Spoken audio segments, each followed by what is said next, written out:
I'd like to bring this meeting to order, the Village of Villa Park Board of Trustees meeting, January 23rd, 2023. Clerk Kornecki, please call the roll. Trustee Salella? Here. Trustee Corkery? Here. Trustee Kozar? Here. Trustee Kumar? Trustee Murphy? Here. Trustee Patrick? Here. President Kazone? Here. Will you please stand for the Pledge of Allegiance and then remain standing? I pledge allegiance to the flag of the United States of America and to the republic for which it stands, one nation, under God, indivisible, with liberty and justice for all. Heavenly Father, thank you for bringing us together this evening. May we have meaningful discussions that will help us to assist our village in these trying times. Help us to make the decisions that will affect the staff, directors, and residents of Villa Park. Guide us through the challenges we face, and may we approach each other with respect and kindness as one group. In your name, amen. Amen.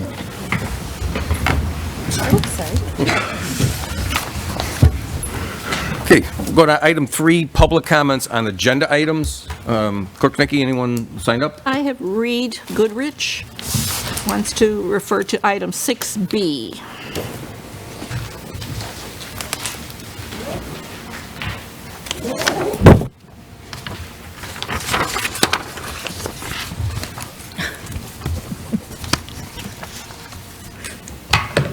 It was a month ago when the budget was being approved that I questioned a couple of line items in the budget. Other contractual services under information technology and under public affairs, which together totaled $643,000. The public affairs contractual services has increased $20,000 a year since 1920. And just in the last year, the IT budget has gone up almost $90,000, 92%. Let me see. Fiscal 22 projected was 182, and so this year budget is 350. And my question was at the time, does anybody know what's in that number? And I asked that question still. What is in it? There's a separate handout that you may have regarding the check run tonight. It says this is called January 16th, current year 23 for $96,611.54. And I want to point out that there's a $51,000 license for Office 365. And last month I said at the time that there's way more inexpensive alternatives than Microsoft 65, and I alluded to the licensing fees at that time. I said anything from OpenOffice to Google Docs. In enterprises much more sophisticated than Villa Park managed to use these effectively. And I see one of the accomplishments that was listed on the IT program was better collaboration. I'm not sure exactly what that means, but if Villa Park had remote offices that had to connect simultaneously to work on a project, that might make some sense, but I still would say there's an alternative. I can't figure out why you need Microsoft Office for $51,000 when the only other office you have is across the street. You can pick up the phone. You can walk over there. There's different ways to communicate on these issues. 30 seconds. All right. So my other question is this $51,000 something we're going to have to pay every year? Because I try to tell you, I think this Liftoff LLC is high-fiving and smoking big cigars on a deal like this. Also, I see up here there's a laptop for $1,600. Did you get somebody, calculating rocket trajectories or something like that? I can get laptops on at Micro Center for $500. It'll, do plenty of tricks. And monitors. I don't know if that's one monitor or two monitors. But the other question is who's approving this stuff? A lot of money. All right, thanks, Reed.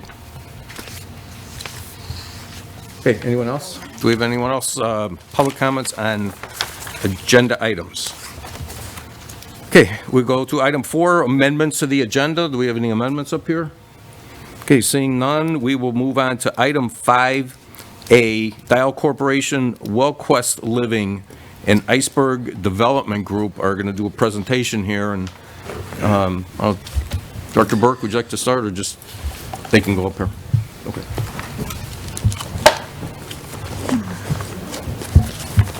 So you're saying it's open here, Patrick, someplace?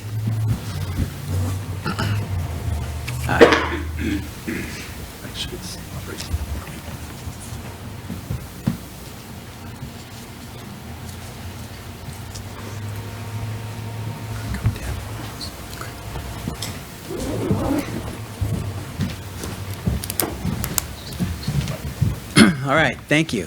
I'm Steve Sandholtz with WellQuest. Nice to see you all here this evening. And we're here to talk about a proposed project that we're calling Union Place Villa Park. So CHR LLC is a joint venture between 3 companies. We're all represented here. That is Dial Senior Living, WellQuest, and J&B Iceberg. We first met with Villa Park a little over 18 months ago, when we as a group were fortunate enough to enter into a contract with Union Pacific Railroad to acquire a number of the Metro Depot sites owned by Union Pacific throughout Metro Chicago. So we initiated a process at that time of meeting with communities to see if there was an opportunity for development that we think could be meaningful. And we're fortunate enough to meet with Villa Park and found that maybe there was something we could do that would be beneficial to the community and that would make commercial sense. So we've been working on that ever since. So again, Dial is based in Omaha and primarily a senior housing owner-operator developer, operating more than 3,800 units in the Midwest and some here in the Metro Chicago region. Iceberg is a seasoned development group that has focused primarily on affordable housing for 30-plus years, and developing over 4,500 residential units, and notable project is the Rosenwald Courts in Chicago. A project that was a joint venture between Dial and Iceberg is the Landings in Batavia, and we'll talk a little bit about that one later because I think it's relevant as a good example of what we think might be very beneficial here in Villa Park. And then WellQuest is a senior housing and affordable owner-operator developer based in Salt Lake. And as a group, we're very passionate and committed to what we do. So we're excited to be talking to you about this potential project. So the project, as you can imagine, since it was initiated around a contract with Union Pacific Railroad, is located here around the depot site here in Villa Park. A lot of activity that you have planned for this area, and we hope to be part of that, doing something that would be transformational and really bring a lot of value to the community. As we began working on this project, we engaged local architects and engineers represented here this evening as well. And we looked at some of the, stated goals for Villa Park in your development plan. And saw that there was interest in transit-oriented development, which obviously this is, since it's located right at the depot stop, and a need for affordable or for senior housing in the community, which is something that we're excited about and committed to. And then another goal of creating welcoming gateways to the community, which we also think this project does, being based at your depot location, and so being an entry point for the community of Villa Park. So we had these objectives of Villa Park in mind as we began doing some planning around what might work at this location. So what we have come up with is a 2-building program that sits around a rebuilt and relocated depot. On this site plan, the building on the right is planned as an affordable senior apartment building, so 55 and older, but the plan would be to do it under the LIHTC program. and so have affordability requirements which we think would meet a great need in the community as a whole. The building on the left is a 151-unit IL, AL, or independent living, assisted living, and memory care building, both of which would be 7 stories, with parking at grade underneath the building, and then parking around the peripheral of the site. So, the site plan contains a total of 221 senior housing units, 70 in the affordable component, 151 in the market rate IL, AL memory care, with 237 parking spaces and a rebuilt, relocated Metro shelter, Metro Depot. These are pictures of the landings in Batavia, and wanted to bring this up as an example both of the quality of the way we would approach and build. This is an IL, AL memory care building in Batavia, and across the street from this is a senior affordable apartment project. So from a project component standpoint, this is exactly what we think would do very well in this community, and we have some experience in successfully developing projects of this type where the uses are very complementary. So this is an initial rendering of the IL, AL memory care building. We want it to be a beautiful, beautiful building since it sits right at the depot and will be highly visible. So this is our first take at renderings for the IL, AL memory care building. This is the current plan for the senior affordable building. At times, people are concerned that affordable doesn't mean quality. We are here to dispel those notions, if anybody has them. This is a building that would stack up with any market rate community from a finish and quality and long-term maintenance. It would be a beautiful building, indistinguishable from any market rate project that could or would be built. So, the IL building is currently conceived as 7 stories. It would feature 27 memory care studio units, and then 124 independent living, assisted living units, broken down between studios, 1 bedrooms, and 2 bedrooms. If you're not familiar with kind of the current state of senior housing projects, they are highly amenitized buildings. Some people refer to them as, stationary cruise ships because you really do offer that level of amenity and activities.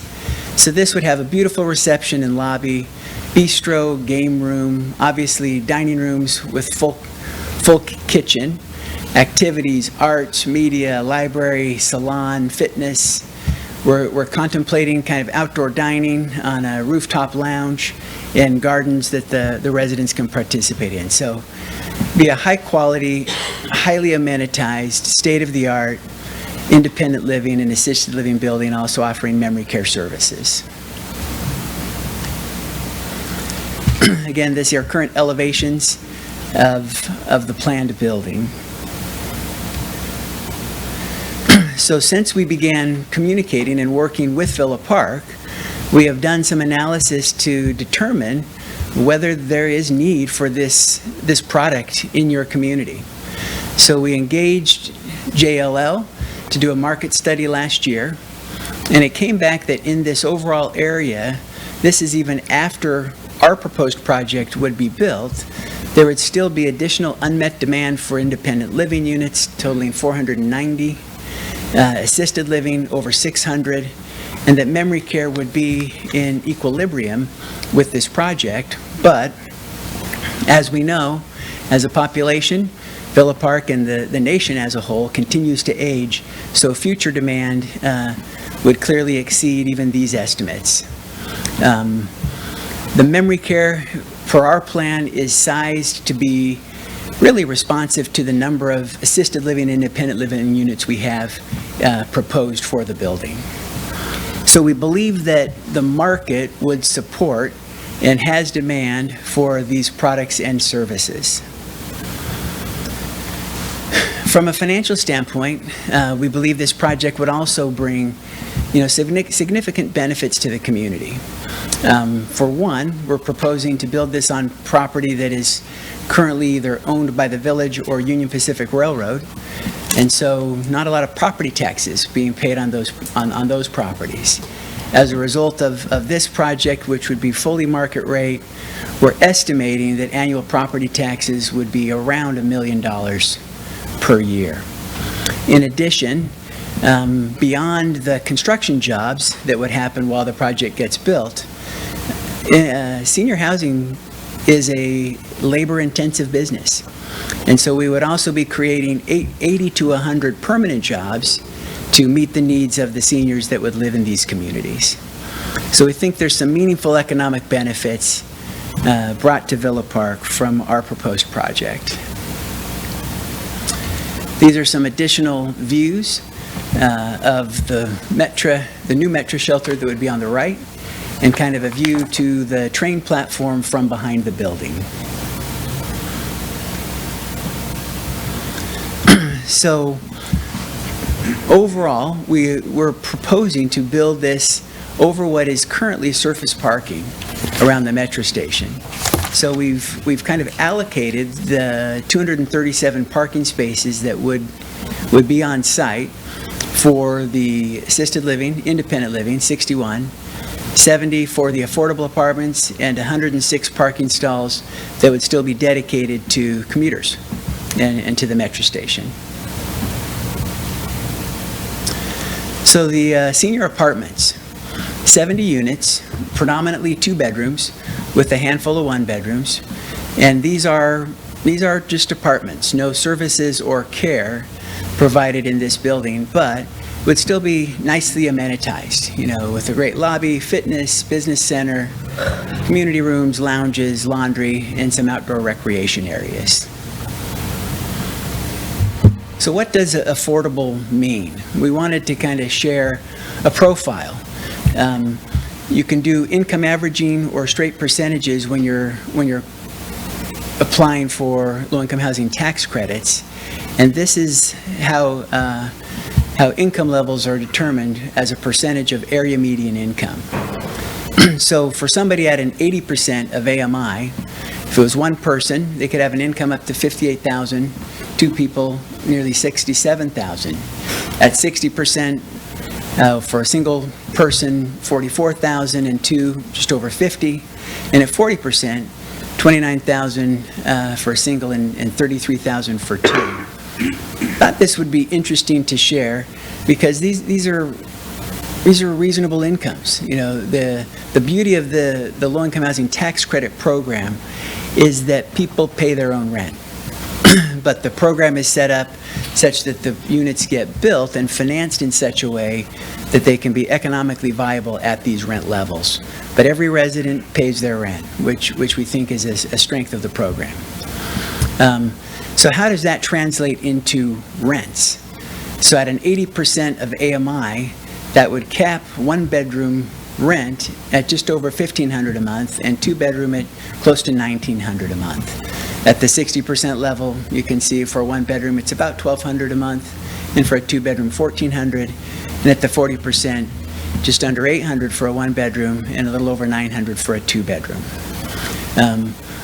We are big proponents of this program, and in particular, on a senior project like this, where most seniors are on fixed incomes.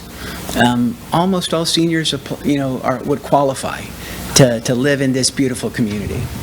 The other big benefit that we see from doing senior apartments in a community like this is there may be people that are living in their home that they've lived in for their lifetime. They don't want to leave the community, but they don't have great alternatives of where they can go.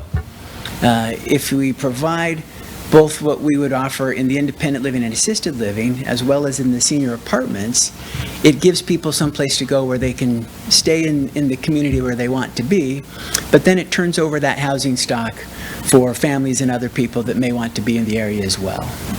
So we see a lot of benefits from providing a range of senior housing options in a community like Villa Park.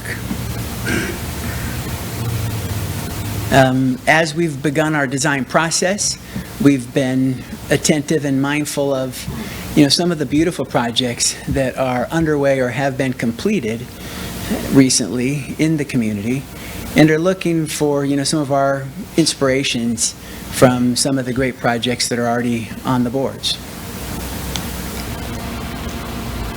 This is another sample of what WellQuest does. This is a California project, but in all cases, we build to a high-quality standard and then offer a very high level of service to meet the needs of the seniors that choose to live with us.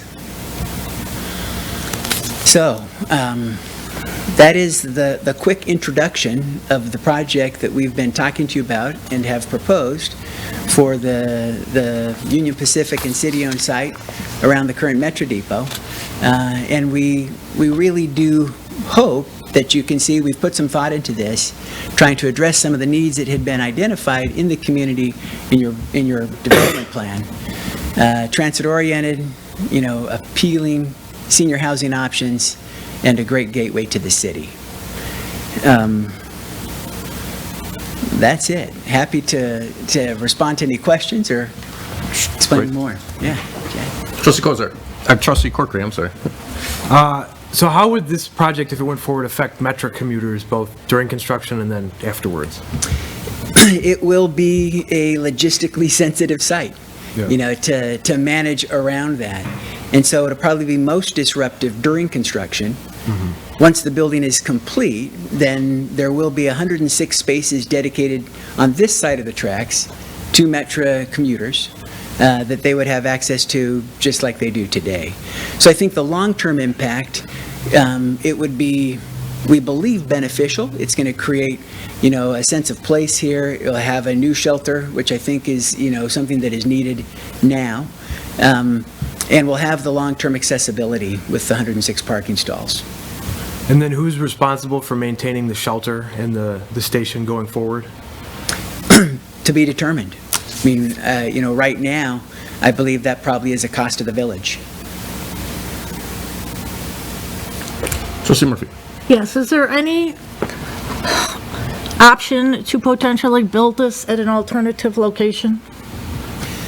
We would consider it. We think there are some real strategic benefits locating it here, just to have access to the train, where with 80 to 100 employees that may or may not all live in Villa Park, that's great. It's also wonderful for families to be able to visit their loved one, their senior, on the train versus jumping in a car. So we think there's some significant benefits. The scale of the buildings matches kind of the EcoTerra project that's planned for that area.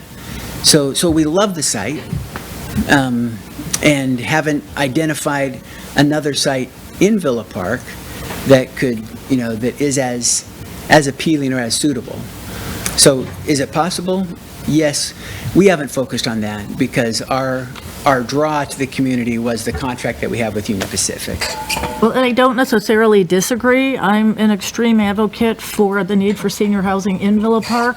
It's just right now we have another building that is potentially under development very close to that site, which is why I'm proposing this question. If in fact it were to be determined that for some reason there's too much development at that one single location, I just was hoping to understand our options so that we wouldn't lose the opportunity, but if it came down to it, we would have perhaps an opportunity to do it at an alternative location.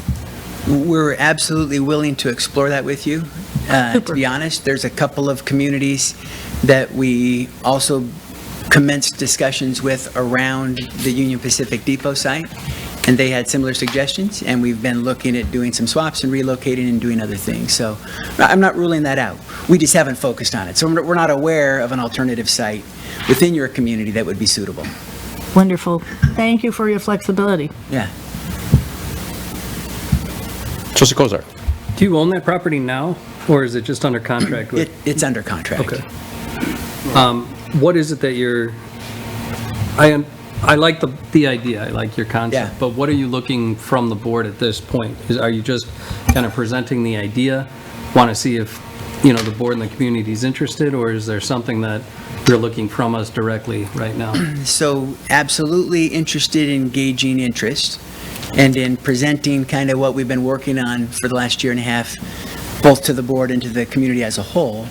But if we're going to advance it kind of from this point forward, we'll need to work out contract terms with the village, since we would be acquiring village property. So I think that is one of our next steps that we've talked about with Patrick and working with the community on. It's moving to a contract. Currently, you're saying that 106 Metro spots. How many Metro spots are there currently now? Do you know that number? Even approximately, More than 106. but quite a bit more? Director Does Pat, anybody have Director that? Burke, I think, would know. Yeah, it's approximately 320 on the north side. 320 on the north side, and then 106, is the 106 the south side currently? Well, that's what they're proposing that would be on the north side. Okay. So would that be a challenge for the property if right now we had 300 Metro spots, and I know not all of them are being used, but we've also seen kind of unusual times in the last few years. Yeah. Is that a challenge or an issue for this project to only have 106 Metro spots? Something we need to discuss and work on with you and probably with Metra.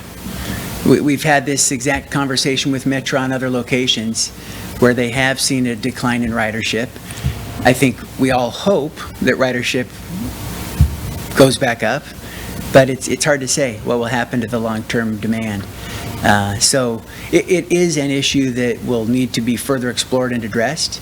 There are ways of solving it that you do with money, because you can build another level of parking if you choose to. It just gets highly expensive if you go both below grade or going additional height with parking. So we were trying to design something that still provided a meaningful amount of parking, maybe reflective of current demand, but that wouldn't be overly financially burdensome on the planned project. And then lastly, would this project still be in the TIF district over there? And when would that TIF, if it is in fact in the TIF, how long would it be in that TIF for? This site is in the TIF district, and it expires 2037. 37, okay. So tax revenue, right now, it's not getting anything because it's owned by Metra, and it's a parking lot owned by the village. And you're anticipating taxes may go up to $1 million, but I'm assuming that you would want to participate in some way, get some benefit from that TIF for a period of years as you develop it, right? I think that would be beneficial, in particular based on what parking requirements, both the village and Metra thought were necessary. That could be a source for funding some of those type improvements. Mm-hmm. So that has been one of our primary objectives, not just with Villa Park, but in every community that we've looked at. If we're proposing something, we're also looking to kind of pay our way, by building a market rate project that would be privately financed and then generate that significant incremental tax income, then that could potentially be utilized to, cover some of the public improvement costs that are required as well. And nothing wrong with that. I mean, that's why we set up Yeah. the TIF, so. Yeah. Yeah, I mean, in concept, I like the idea, so Great. keep talking about it. Okay. Any other questions? A couple, obviously parking is a big concern over there. We have seen increase in ridership, so hopefully, we'll get some idea on that. The shelter that you're talking about building, is that just a shelter, or is it going to be a train station where we can have like a coffee shop in there and a warming area?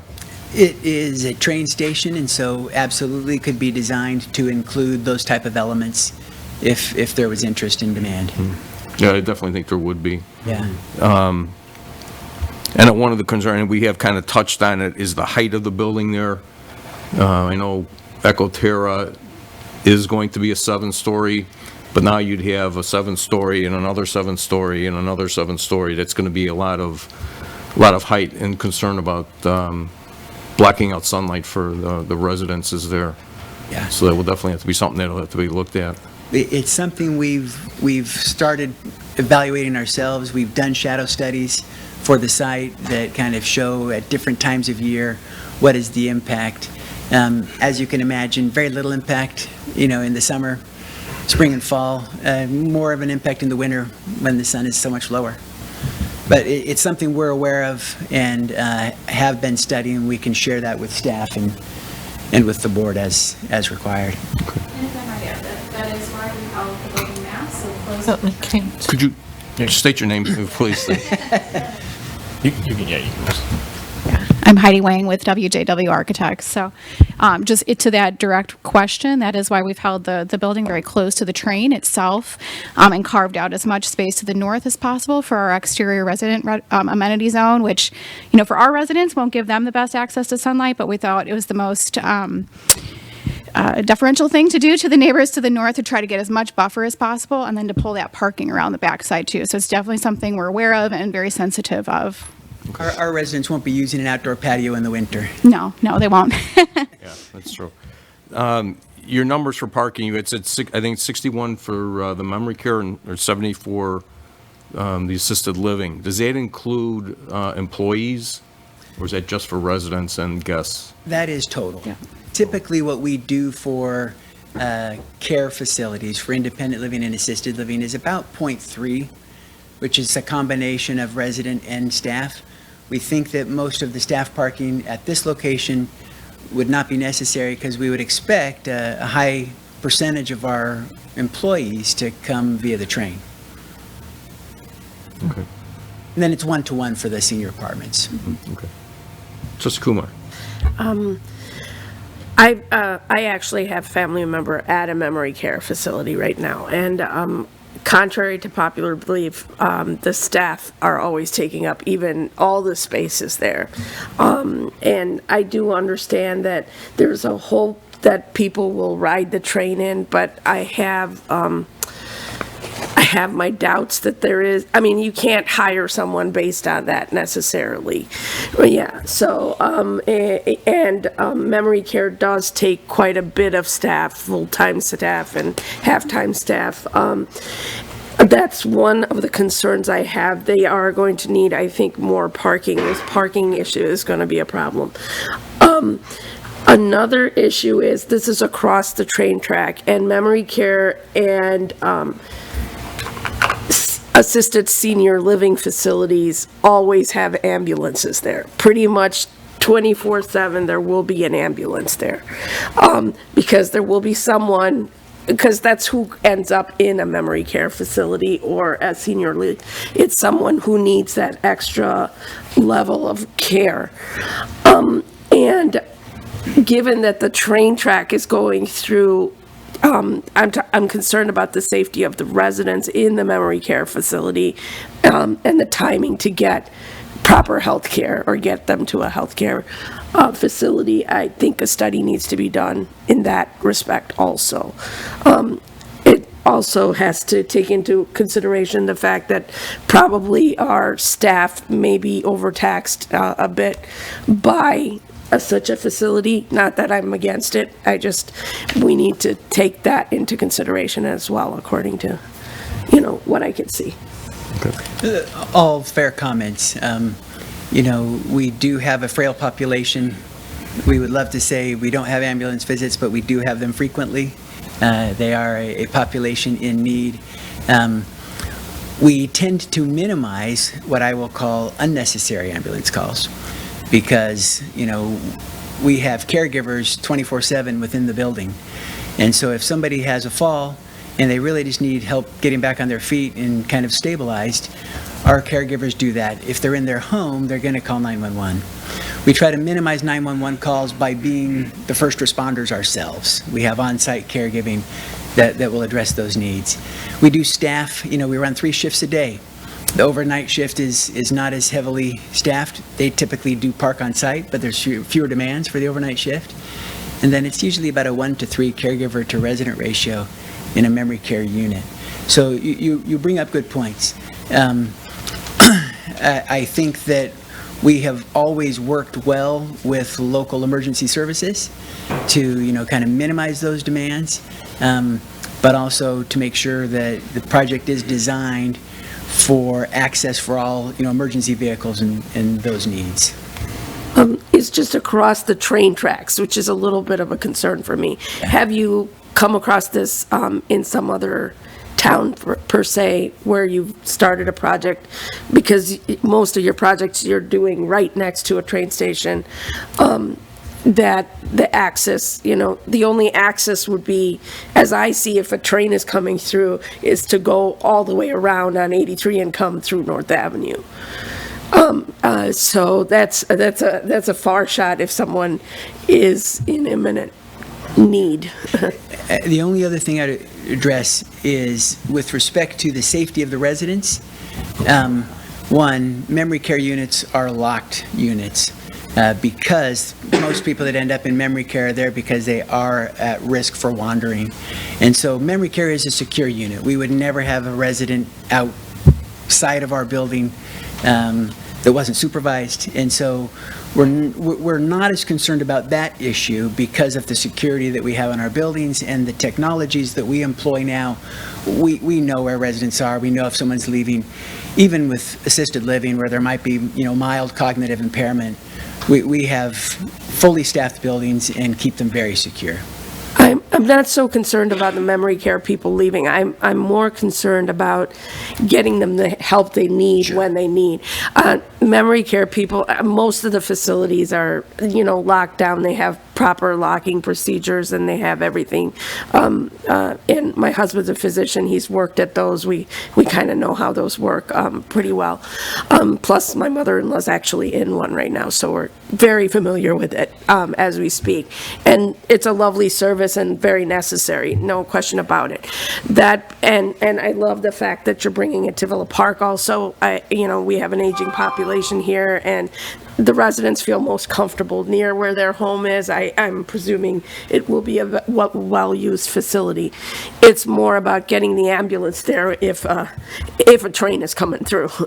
Absolutely. Although we do have Station 82 on Yeah. the north side, so, but, okay. Trustee Corkery? I was just gonna say the nearest fire station would be on the same side of the train Train tracks. would it tracks, not? yeah. So there would be availability of emergency services right up the street. Yeah. Any other questions or comments? Okay, well, we appreciate your presentation, and, it's definitely something that we are going to look at, and hopefully we can come to some kind of a deal here Great. to make this work. Thank you for your time. Okay. We have been anticipating this and we're excited to come share what we've been working on for the last year and a half. So thank you very much for your time and attention. Thank you. Thank you.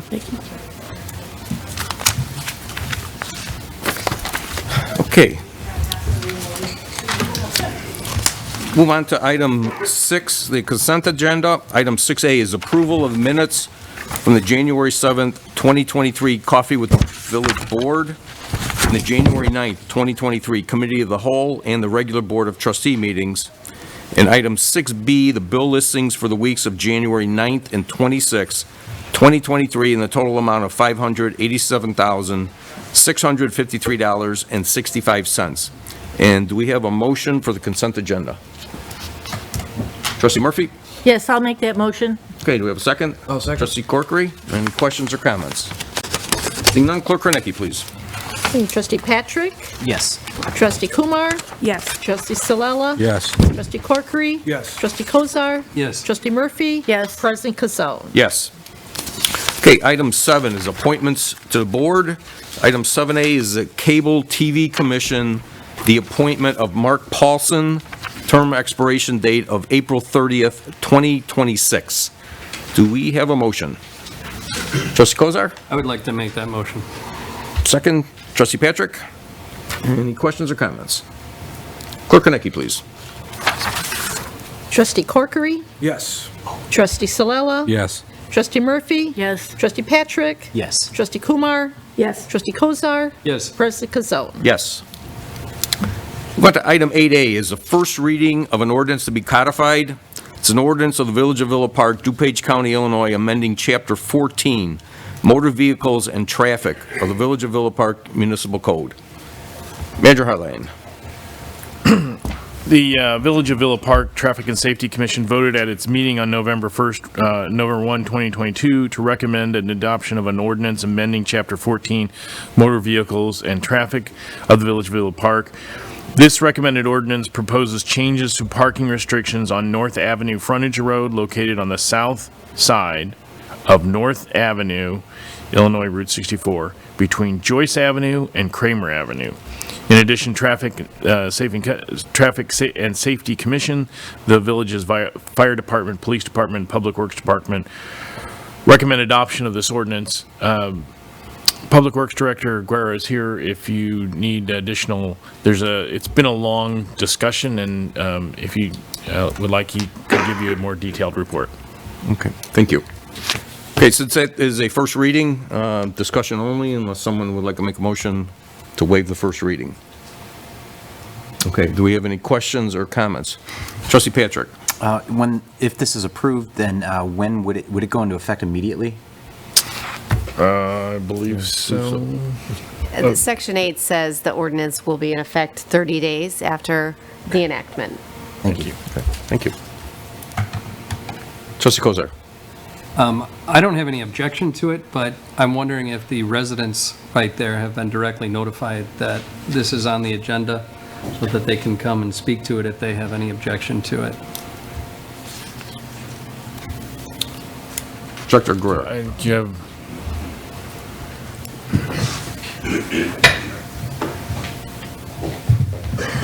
I will confirm, but I believe they were notified when it was at the Traffic and Safety as well, to provide, just as some clarification to the people at home. The signage out there and the ordinance currently has it written don't really match, and what's being practiced is completely different.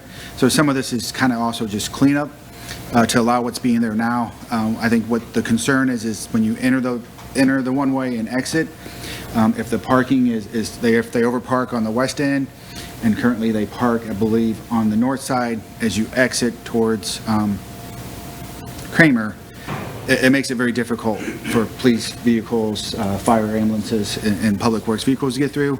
So it's a little bit of cleanup. But I do believe they were notified, but I will confirm that because it has been a little bit of when Traffic and Safety was reviewing that, because that is a concern. It does, we wanted their input as well on this. Yeah, and this has been ongoing for a while anyway, haven't we? We've looked at this for a long time. It's been discussed for a while, yes. And I think that was the consensus, is not make any major changes, but just clean up each end, so allow access on each end. Okay. Trustee Kozar? So like I said, I mean, it is a mess over there, and I think this will definitely help. I would be amenable to waiving that first reading if the residents over there were notified that today they were having this put on the agenda. But if they're not necessarily aware of it, maybe they're watching the meeting, maybe the village can just reach out to them. If there's any public comment to that fact. Otherwise, you know, I support it and I think it's necessary over there. Just want to give them a voice. Trustee Solella? To camp on the Trustee Kozar's comments, I'm not sure they're notified of today's action, but I know that there was discussion with the homeowners association in that area in past traffic and safety meetings. So there was conversation. As far as what tonight's actions are being proposed, I don't know. Yeah. Just to confirm, I don't believe we'd notified them it was be on this board agenda. As Trustee Saylor mentioned, I believe we did reach out to the homeowners association and drop notices to the residents of the change during the traffic and safety portion. Trustee Murphy? Yes, if Trustee Kozar would like to make a motion, I would be willing to second it. What would Trustee Kozar be making a motion of? To waive the first reading. No, like I had said, I'm not inclined to waive the first reading if the residents over there are not aware that this is on for the agenda tonight. At least it gives them one more meeting to come in and voice their opinions. And I can, we can't, I'll give you 100%, so that's fine. I'm sorry. Okay, any other questions? Okay, we will move that back on to our first meeting in February on the 13th. So if anyone would have any questions, they can come on the February 13th meeting. Item 9A is an ordinance of the Village of Villa Park, DuPage County, Illinois, amending Article 4 entitled MX Districts, Article 6 entitled Uses, and Article 14 entitled Measurements and Definitions of a Villa Park zoning ordinance, and this is the second reading of this ordinance. Mayor Harline. The ordinance before the board is a second reading that would correct various Scrivener's errors, typos, and misspellings, format tables for readability, relabels figures, introducing titles that were omitted when codified online, and reordering where needed to keep them sequential. And it corrects labels in Table 4.4.3, General Building, correctly labeling the districts within which the building form is permitted. It modifies all permitted uses of the district. All permitted uses of the district will be permitted by right for MX R1, as indicated in 4.1.1, the districts, and corrects driveway widths to match Article 7 parking. This ordinance will also make the following amendments to Article 6, uses, specifically Table 6.1, use table related to MX districts, office and trade schools allowed on ground floor in MX1 and MX2, allows funeral and mortuary services in MX2. This ordinance will also make the following amendments to Article 14, measurements and definitions. Add a definition for pocket park and clarify yard, rear definition. The staff recommends, Planning and Zoning Commission and staff recommends approval of the ordinance, and Community Development Director Mark McLaughlin is here to answer any questions. Okay, do we have a motion on the ordinance? Trustee Patrick. Mr. President, I'd like to make that motion. We have a second. Trustee Kozar. I will second that. Okay, any questions or comments? Trustee Murphy. Yes, I have a question for the director and the village manager. How much input did we receive on this issue between the first and the second readings? Of this ordinance? Yeah. Thank you. I didn't hear any either, Trustee Murphy. Thank you. Okay, any other questions? Okay, Clerk Kornecki, please. Okay, Trustee Murphy? Yes. Trustee Kumar? Yes. Trustee Salella? Yes. Trustee Kozar? Yes. Trustee Corkery? Yes. Trustee Patrick? Yes. President Kazone? Yes. Okay, item 10A, an ordinance repealing ordinance 4265 and rescinding the special use permit and variation related to the property located at 717 North Addison Road, Villa Park. Major Harline. On January 10, 2022, the village board approved ordinance 4265, granting a special use for an assembly and entertainment use and a variation to allow no designated off-street parking spaces for the property located at 717 North Addison. The assembly and the entertainment use has not begun, has never been used, and the original petitioner is no longer pursuing opening said business. Per section 11.4.9, lapse of approval of municipal code, if the approved use will lapse and have no further effect 1 year after it's approved, unless a building permit has been issued, a certificate of occupancy has been issued, or the special use has been lawfully established, as the petitioner is no longer pursuing opening the business, staff recommends the board approve rescinding ordinance 4265. Again, Community Development Director McLaughlin is here to answer any questions. Staff recommends passage. Okay, thank you. Okay, do we have a motion for the ordinance? Trustee Corkery. We have a second? A second. Trustee Salella, any questions or comments? Trustee Kozar. This is the one where it was the hair salon that wanted to open like a kind of a public space event. Yeah, I believe, yeah, it's kind of more like an event where they would have events in the evening. They were talking, what, 30, 40 people maybe? And there was an issue with parking that Correct. they had to overcome, and then the actual use and sprinklering the building. There was a lot of obstacles against them. Yep. And then, so the owner of that salon who leased it, she has said to the village that she's no longer interested in doing this because of, what is it, just because of the work that she would have to do to make this comply? We didn't get the specifics, but they have, It's not that we can't hear you, but There's an audience at home. We've not gotten to the specifics, but they have said they are no longer under contract for this property, and the property owner has also notified us that please remove the special use and variation. Okay. So it's actually twofold. It's not just the time lapse, it's been requested now to remove it as well. Okay. Okay, any other questions? Okay, Clerk Konecki, please. Okay, trustee Kozar, Yes. trustee Salella. Yes. Trustee Murphy, Yes. trustee Patrick. Yes. Trustee Corkery. Yes. Trustee Kumar. Yes. President Kazone. Yes. Item 10B, an ordinance rezoning certain property and amending the official zoning map of the Village of Villa Park. Petition PZ 22-0014 for the address at 621 East St. Charles Road. Major Harlan. The property owner of 621 East St. Charles Road is seeking a zoning map amendment from the Office Research District, OR, to the Mixed Use Corridor District, MX3.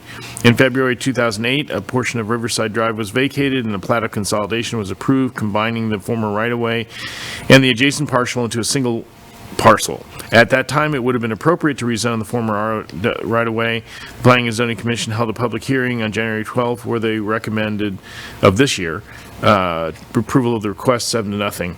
Staff also recommends approval, and again, Director McLaughlin's here, and happy to spring to the podium at any moment.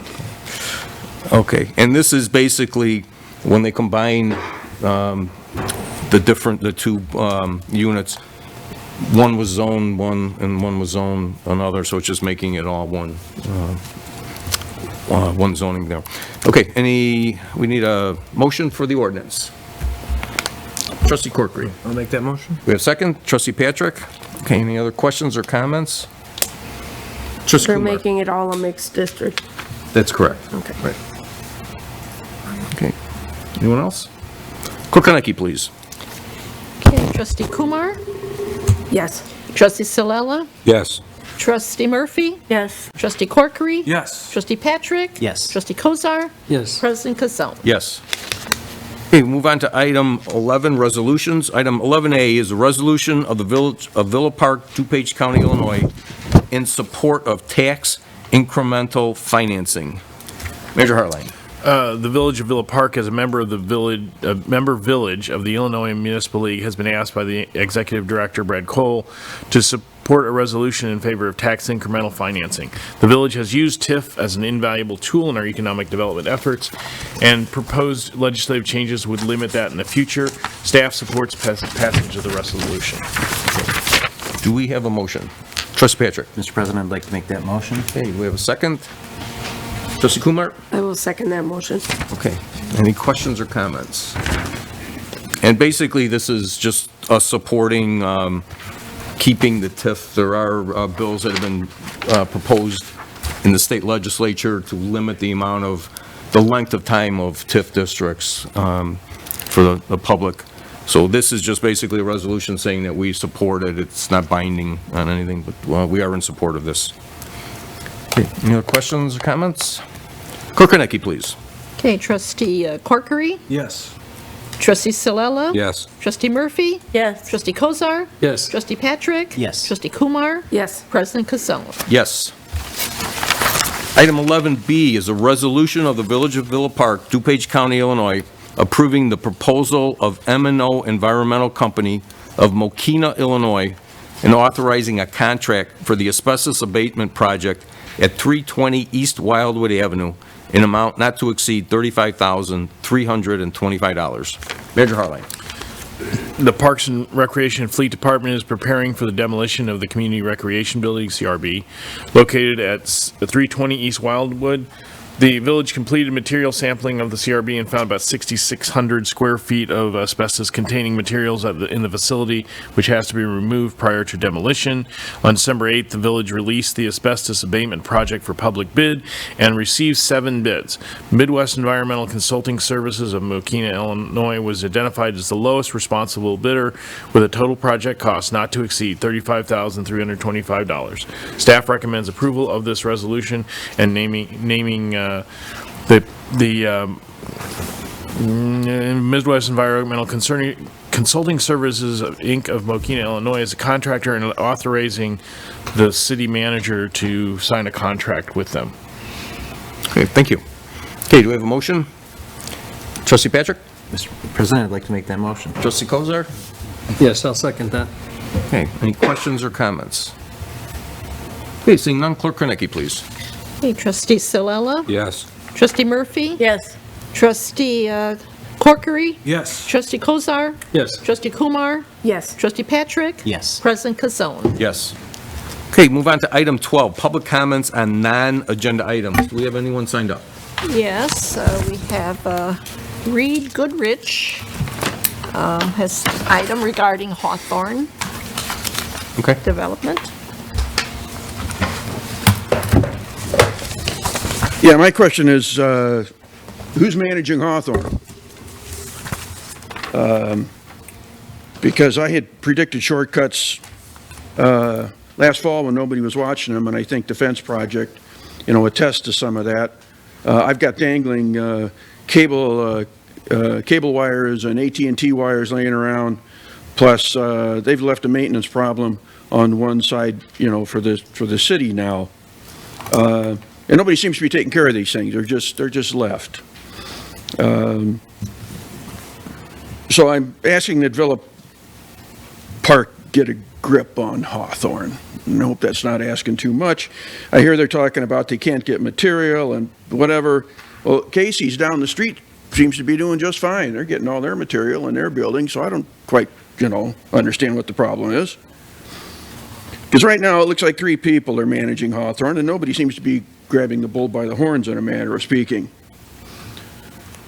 So,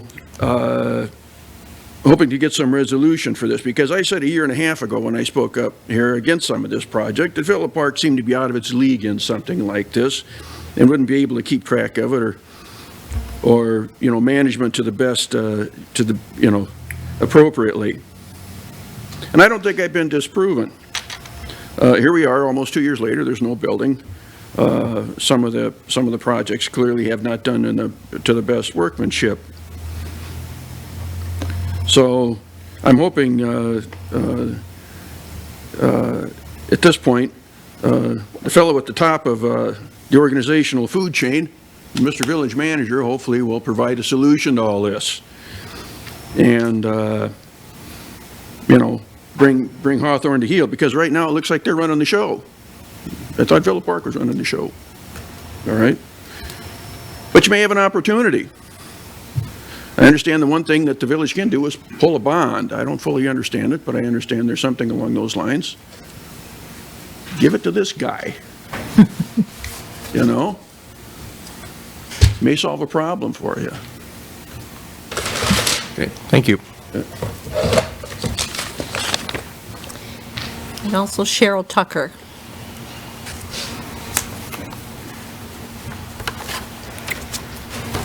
You want me to sign this one too? No, I've got you already, Cheryl. Thank you.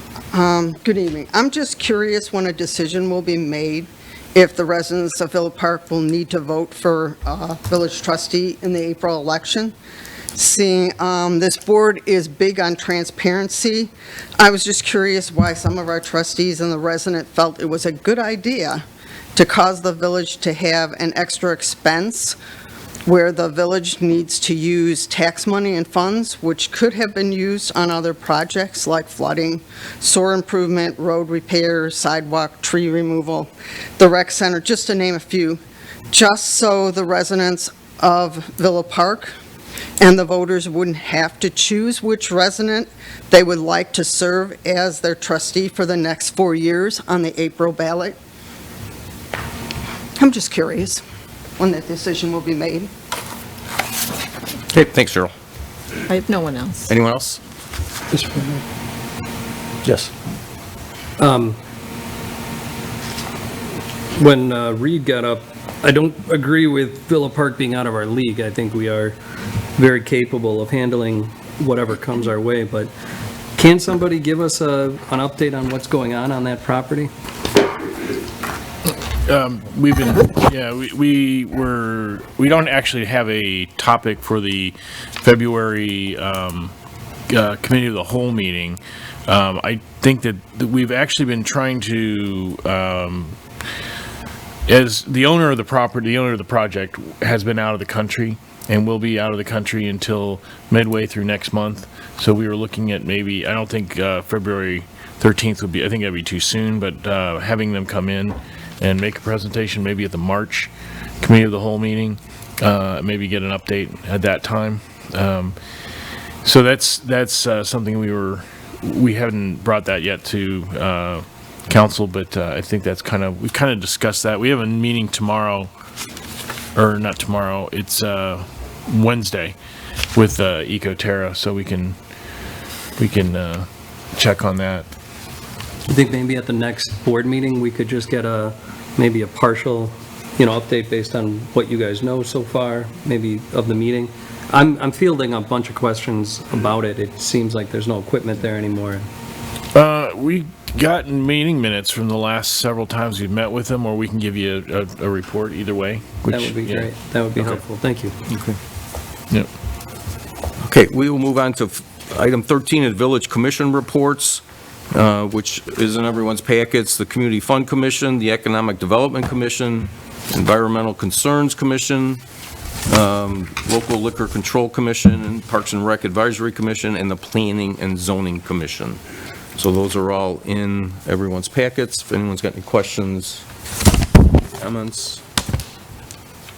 Trustee Kozar. No, again, I just appreciate this new aspect of our agendas and our monthly updates. So thank you for doing that.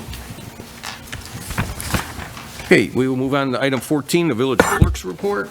No report tonight, thank you. Okay, our Village Trustees report. We'll start on the right. Trustee Patrick. Thank you. Good evening, everybody. I just wanted to say that we're expecting possibly some snow coming up in a couple of days, so just be safe out there. Public Works will be out there. Same with our first responders and fire department and police department as well. So just be safe out there and enjoy the snow. Thank you. Okay. Trustee Kozar. Two things. One is, I understand certain emails are still going out to the trustees on our email that are BCC'd. I'm not a favor of BCCing. I think that's what these meetings are for. That if we have topics that we want to discuss or ideas, rather than soliciting trustee opinions along the way, I think that it should be brought up at a meeting so everybody knows what's on topic and what people are talking about. So I would discourage anybody from sending line copied emails. And then I think in one of the coffee with the boards, somebody had mentioned honoring certain people in town, and I'm not opposed to honoring people or businesses or any of that in town, but I think that it should be a topic of discussion for the board if we're going to do that. If they're an employee, I think that's up to Mr. Harline, and, I'm all for it, or Manager Harline, rather. But if it's just citizens or businesses, I would like to just see some brief conversation, brief dialogue on it before it just is presented in an agenda. Okay.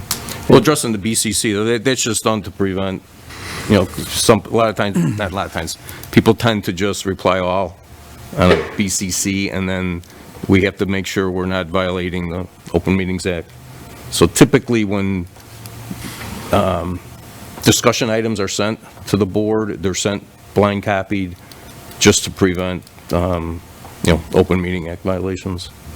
But I understand that, and I think that's kind of the point, is that if we're going to have discussion, I think it should be out in the open and at a meeting, or even better, at the COW.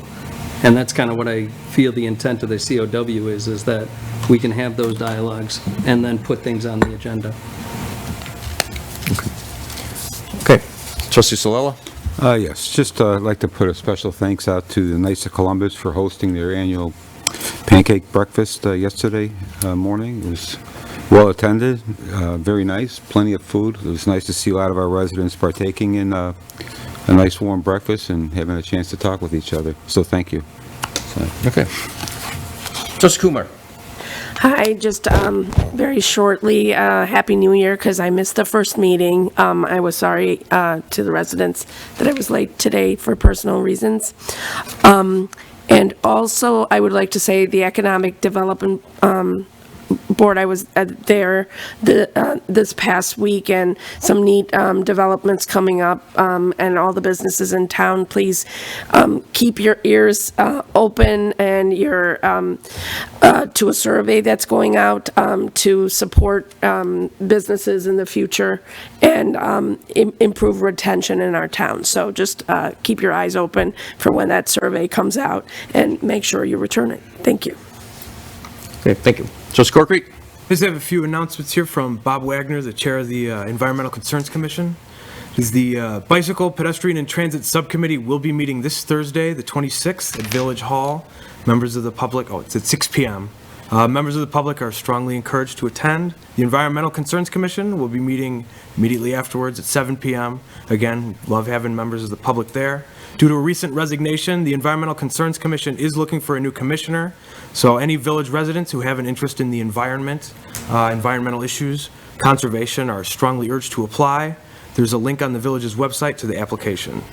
The Environmental Concerns Commission advises the President and the Board of Trustees on matters relating to the preservation, protection, and improvement of the environment, including the quality of land, air, and water. The Commission normally meets on the fourth Thursday of the month at 7 p.m., and they do a lot of good work taking care of the environment, which we all rely on to live. So that's all. Okay, thank you. Trustee Murphy? I have no report, thank you. Okay. We'll move on to the village president's report. The manager and I have been fairly busy the last couple of weeks. A couple weeks ago, we met with the 3 members from District 2 of DuPage County Board, Liz Chaplin, Paula Garcia, and Yina Yu. Actually, that was just this past week.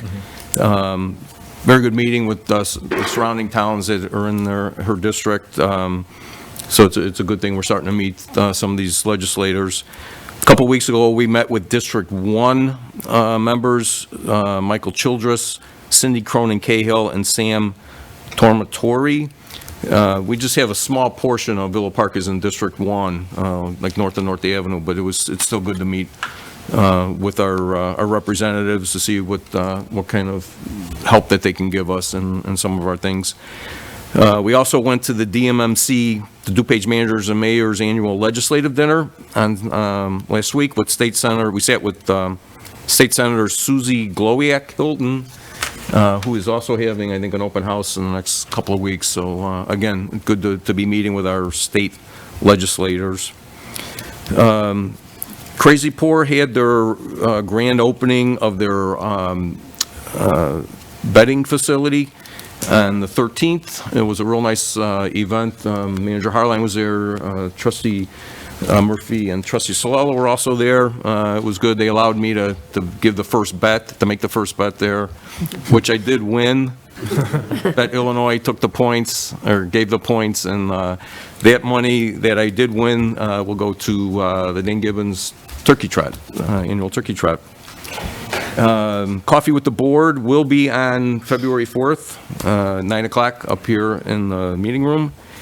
And also yesterday, Cuppy's Bakery had a thank you little deal at the VFW. It was real nice. They had coffee and, of course, donuts and cake, and it was really nice. It was really well attended, and I believe the Cable Commission had somebody, they were there videotaping it, so that will probably be on our cable. And that's all I have. We'll go to the manager's report.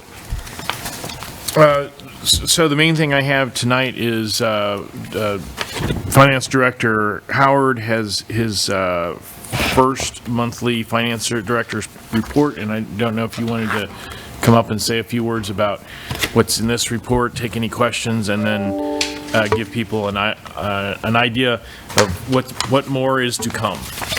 Well, I'll just be quick about it. I know no one wants to hear numbers after a long night, but just an update on where we are at the end of December as we go into our annual audit. We're in a cash position of about $6 million plus, and that includes the cash that we have raised through bond proceeds. So taking that out, that we're probably $1 million less than we were last year, but again, we've got unspent proceeds for those, and as we move the project project along, we'll see those being spent. We have some funds that carry a negative balance, but again, these are project funds.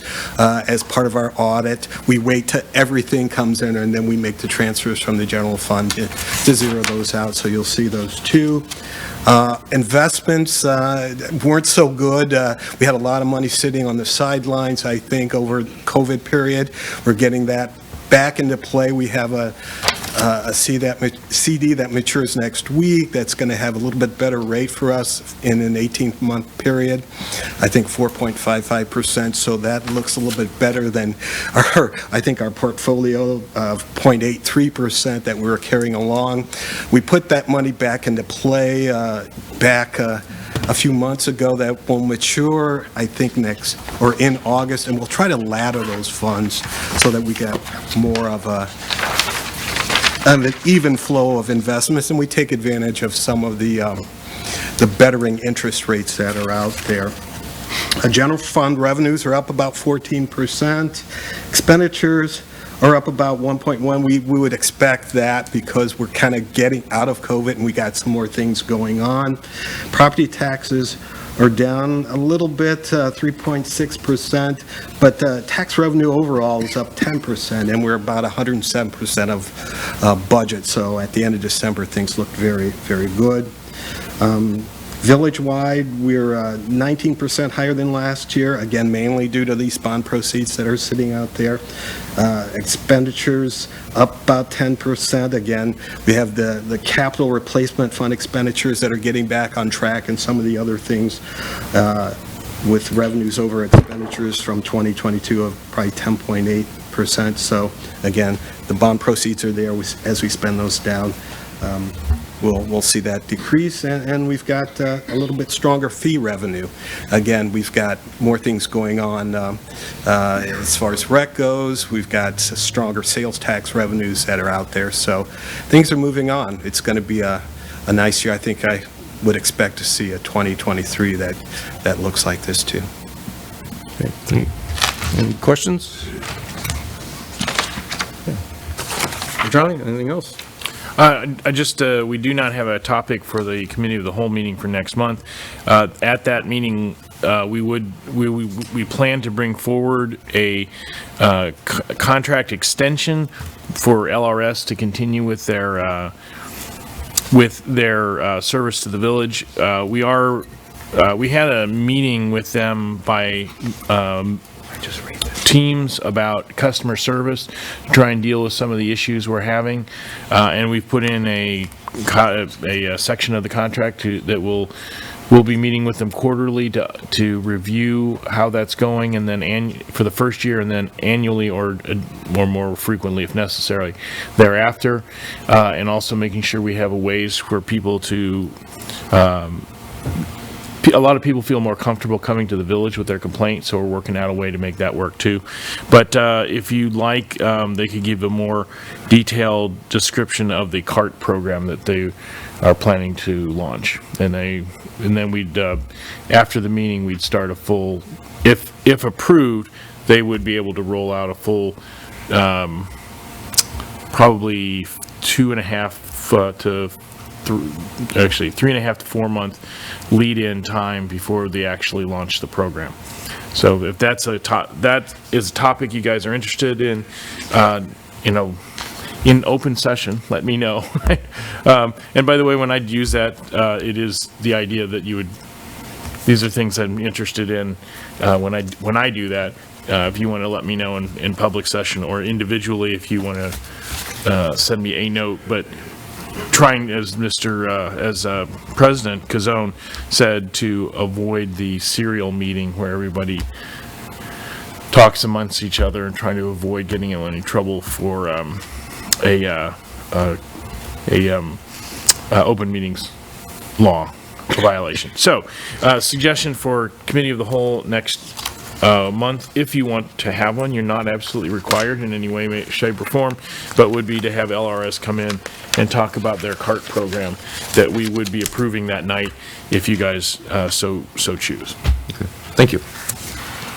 Okay, we will move on to item 18, executive session, and we have a little change, and I would like to entertain a motion to enter executive session pursuant to 5 ILCS C1 regarding the appointment, employment, compensation, discipline, performance, or dismissal of specific employees, and item C11 regarding litigation when action against, affecting, or on behalf of the village has been filed and is pending before a court, or when the village finds that an action is probable or imminent. We have a motion. Mr. President, I'd like to make that motion. Trustee Solano, do we have a second? Trustee Kozar? I would second that. Okay, Clerk Krennecke, please. Okay, Trustee Corkery? Yes. Trustee Patrick? Yes. Trustee Murphy? Yes. Trustee Salella? Yes. Trustee Kumar? Yes. Trustee Kozar? Yes. President Costello? Yes. So we will go into executive session, and we will adjourn our meeting out of executive session, so we will not be back out here. But we will be back February 13th. Everyone, there'll be 3 weeks from tonight, so you got a couple of weeks off. And we will see you back on the 13th. Well, hey.